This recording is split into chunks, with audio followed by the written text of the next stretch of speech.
The U.S. national debt. You hear that praise thrown around all the time, right? It's a number so massive, it almost sounds made up. But what is it really? And maybe more importantly, how worried should you be? Well, let's break it all down. So to get our heads around this, let's start with a simple idea. Just imagine for a second that the entire United States of America had one single national credit card that it uses for absolutely everything. Okay, so after centuries of spending on wars, on building roads and bridges, on social programs, the whole shebang, what do you think that credit card balance would look like today? As of August 2025, that balance is a staggering $38 trillion. And that's an all-time high. So the big question is, how on earth did that bill get so incredibly big? Well, the story of how that debt gets created, it really all starts with one key concept you hear about in the federal budget, the deficit. So a deficit is actually pretty simple. It's what happens in any given year when the government's spending is way more than its income from things like taxes. Think of it like your own budget. It's just spending more than you earn in a year. Let's look at a real example from 2024 to make it super clear. The government brought in almost $5 trillion in revenue. Okay, not bad, but it spent nearly $7 trillion. That gap, that $1.8 trillion shortfall in just a single year, gets tacked right onto that national credit card balance.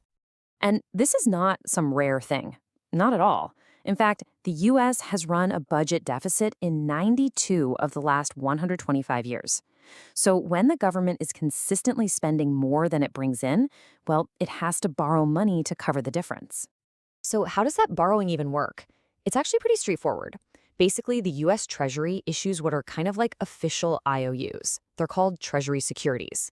Investors, and that could be banks, big companies, other countries, or even regular people like you, can buy them. By doing that, they're lending their money to the U.S. government, which in turn promises to pay them back down the road with interest. And the national debt, it's just the massive running total of all those IOUs that haven't been paid back yet. Now, America has had debt since it was founded. That's nothing new. But the sheer scale of the debt today, that's a whole different story. So what were the key moments in history that really made this number explode? If you look back through history, you see a really clear pattern. Major crises, we're talking wars and big economic downturns, they always trigger massive government spending. I mean, after the Revolutionary War, the debt was just $71 million. But look at World War II, it absolutely skyrocketed. You see the same thing with the Great Recession, and then again with the COVID-19 pandemic. Each one of these crises left the debt at a new, much, much higher baseline. Okay, so we've established the government owes a ton of money, but who do we owe it to? Who are all these investors holding trillions of dollars worth of America's IOUs? First, you got to know the debt is split into two main buckets. The first one is money the government basically owes to itself. Yeah, it's a little weird. Think of it like moving money from your savings account to your checking account. It's all still your money, just in a different spot. The much bigger piece, the one that economists and everyone else really watch closely, is the debt held by the public. This is what the government owes to everybody else. So let's zero in on that public debt. Who actually owns it? I think the answer is going to surprise you. There's this common idea that foreign countries like China own all our debt and hold all the cards. But the data shows something completely different. A full 70% of the public debt is actually owned by Americans. We're talking pension funds, our 401ks, even the Federal Reserve. So when we talk about paying off the debt in a strange way, we're mostly talking about paying ourselves back. The tricky part, of course, is that the we who get paid back are often very different from the we who pay the taxes to do it. And what about that other 30% owned by foreign investors? Who's the biggest lender there? A lot of people's first guess is China, but it's actually Japan. China comes in second, followed by the United Kingdom. And get this, altogether, those top three countries own just under 9% of all U.S. public debt. So why does this massive number actually matter in the real world? Well, because owing this much money isn't free.